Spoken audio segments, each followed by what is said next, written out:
These are the treasure houses of an ancient desert kingdom, a land the size of Western Europe, where rainfall is a near miracle and oil flows like water.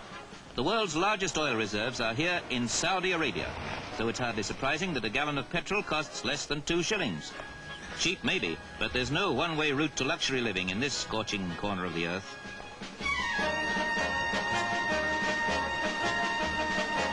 Saudi Arabia, despite its potential wealth, is a country that needs help and guidance.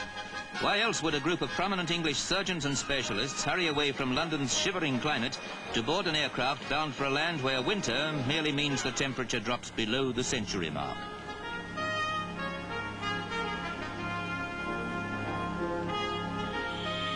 Organized by the International Cultural Exchange, the visit is designed to advise and encourage the still inadequate Saudi medical service. And whether it's a hospital in London or the capital, Riyadh, the urgency for expert attention is just as great. Perhaps more so here, where there are no qualified heart, plastic, chest or neurosurgeons. Such is the desperate need of a people who live alongside almost unimaginable riches.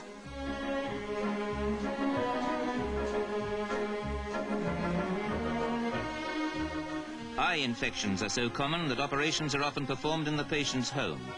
Many sufferers can be cured if treated at an earlier stage, and for one young Arab prince, examination by an English specialist may prevent the tragedy of blindness.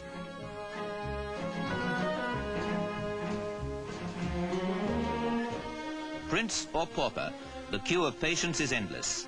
Operations are performed not only to save lives, but to instruct and encourage Saudi Arabian doctors to stamp out some frightening diseases in a country where many adults die before they're 40. Even to get a prescription, patients must first buy a bottle at the curbside. A stream of Arabs shuffling forward for hospital treatment is perhaps primitive to Western eyes. These people seem to accept the waiting and the unimportance of time, probably because time can be based on any one of 3 systems, all hours different from each other. And that's only one frustration for the traveler. He can get lost in a maze of narrow, high-walled city streets where time seems to have passed by altogether. An innocent game in a dusty street can be a threat to health, yet children seem to ignore the dangers out in the thirsty heat.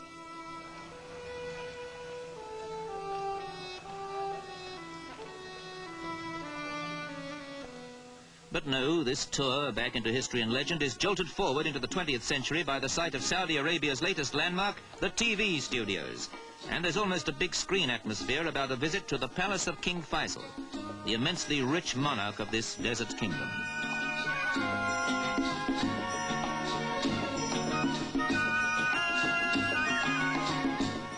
Today, the man who has absolute power over his 5 million subjects is meeting the doctors who have come to help his people. Decisions made on this occasion will push Saudi Arabia a little further along the road to healthy prosperity. But the Bedouins, who now go by lorry instead of camel, still eke out a frugal existence from the unfriendly desert, as they've done for centuries.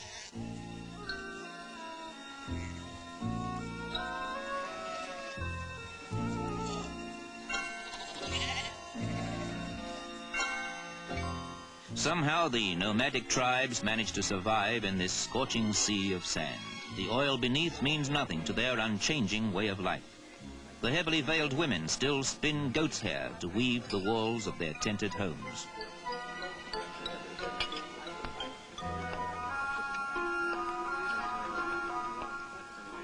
The Bedouins are a fierce, proud people, often resisting attempts at resettlement. They wander across an uncharted wilderness, ignoring the extremes of temperature. Tribal customs are always upheld. Girls have to be veiled when they reach 12, the marriageable age.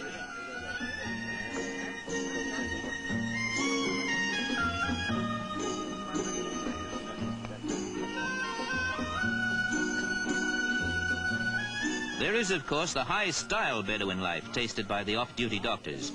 Wines and spirits are forbidden in the country, so coffee takes on the importance of a pre-feast aperitif. Drinking goes on until a little shake of the empty cup signifies enough.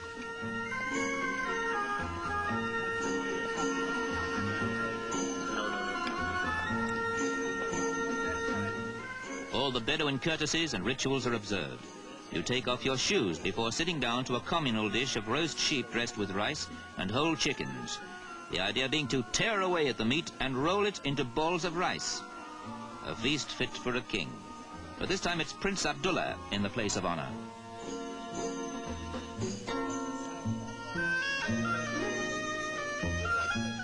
It's difficult to imagine how the wealth from oil could possibly reshape the lives of these desert nomads. The goat market is much the same as it was in the days when the whole country was just a blank on the map.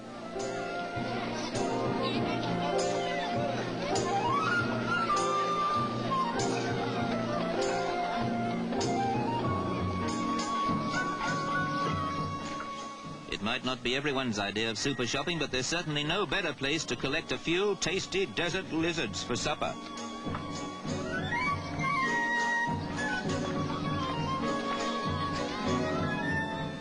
Saudi Arabia cannot ignore or escape the domination of the desert, yet there are isolated places where it blossoms into jungle lushness.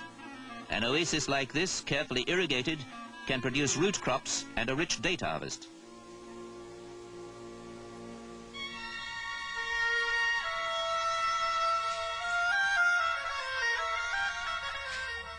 Here indeed is proof that the desert can be made fertile. It's a favorite site for tribes who pitch their tents in such unexpected greenery. Some even build small huts for a longer escape from the open desert.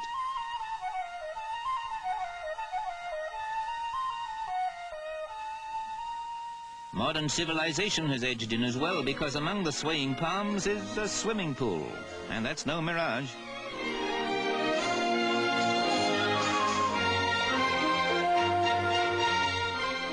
A land of too little water and too much oil. That would probably describe the dilemma of a country which is only just realizing its importance in the 20th century. Those treasure houses in the desert may represent great future wealth, but that's not enough. Saudi Arabia needs expert advice and encouragement. Just in fact what the doctors ordered, and by their goodwill example, underlined.